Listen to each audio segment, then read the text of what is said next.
I think it's through attendance at the forum mainly, and the facilitation of that forum, which has been really positive in bringing local service providers in terms of learning disability together to look at common themes and agenda items that are running through services.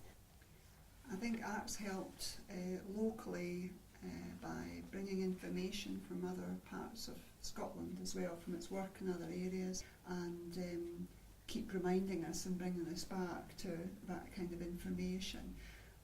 So it's given us some really good quality information and support when we've been thinking about how to do things locally.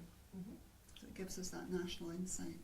I think it's just supporting sort of local groups together to come, and meet individually and working together in sort of locality areas and supporting that work. Because it is, a lot of it is, as Lynn says, about networking and working together to provide a better service ultimately to the user group, which are people with learning disabilities. It's an expectation in our contracts with the local authority as commission services that we will participate and contribute to the forum, because it's seen as being a way of maintaining best practice locally in the region. So it does have a very, very important role. And I think what's fundamental to making that work is the facilitation by ARC and Sylvia in particular, who's been involved for a long time. Without that facilitation, which we've fought hard to keep over the years, I don't think it would be as positive a force for good as it has been in bringing us all together and working really collaboratively. That's great. Through the forum for individual organisations as well, real positives have come out of it. For example, things that happen in the forum or as a result of the forum are highlighted really positively in inspection reports by the Care Inspectorate. So, for example, the work on support planning and outcomes focused work is seen really positively by the Care Inspectorate. So and that can only enhance people's lives positively. So it's kind of evidencing the outcomes for people, I suppose. It allows us to do that. We've got a World Cafe event coming up in December, and it's providers and service users and support staff getting together to see how we can support each other to joint work and build up friendships with different providers, and maybe sharing support so that it's more personal. I think some of the difficulties that we've experienced are things like it's just people having the time, to be able to come to things and spend, actually commit to doing some of the work. It's obviously everybody who's involved. People do experience quite a lot of pressure at times in terms of demands, within their own organisation, and a focus on trying to respond to that, and therefore trying to have the time to also to commit to come together and do things collaboratively.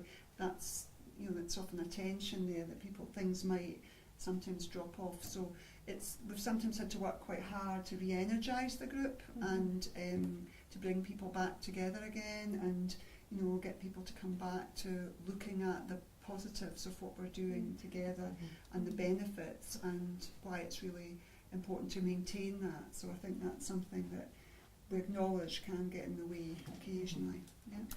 Yeah, and again, another couple of challenges would be financial issues. Obviously, we're in a very difficult financial climate, and so that poses challenges in terms of people being able to commit to time, and also just the rural nature of the borders, I think, poses a challenge in terms of collaborative working.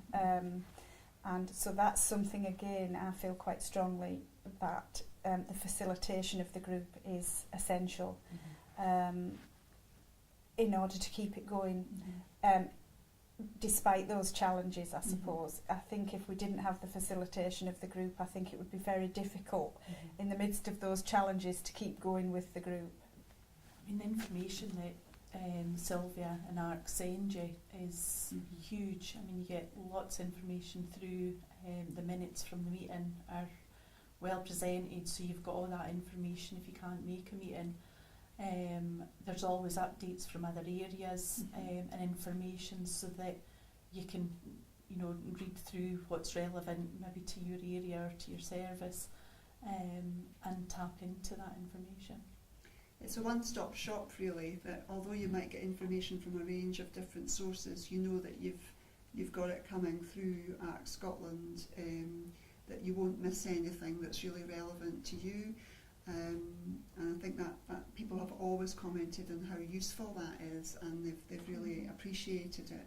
And I think the fact that ARC keeps a focus very real on the impact that you know, of what the results are of what you're doing on the people that you're supporting, and on staff, you know, support for staff as well by way of training and so on. So it's very grounded in you know, real issues for people, because the expertise is there, the knowledge and the understanding is there. So and the values really as well, isn't it? So you've got an organisation that is really supportive of what you're trying to achieve and gets it, you know, understands it. So I think it's from that point of view, it's really, really worth being connected with. And I think I think anybody involved in the group locally would say that you know, if you haven't experienced it, once you've got that, you wouldn't want not to have it anymore, because we would see it being really you know, a big step back if we didn't have that connection together, and if we didn't have someone who's independent of all of the provision itself, the providers there, just coming to help that happen.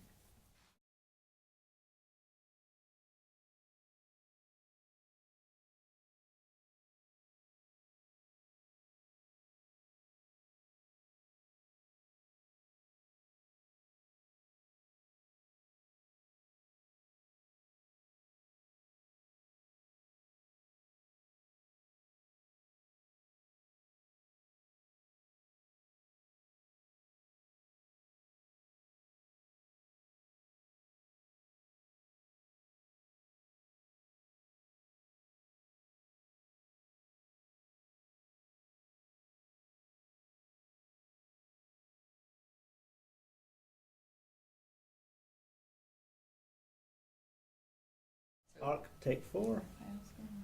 Cool. So ladies, if you were to think of one thing that ARC could do to help the facilitation process, what would it be? Definitely less photographs being sent to services from Sylvia's Holidays would help. Yeah, Yes. ones of camels in Peru. Mhm. Camels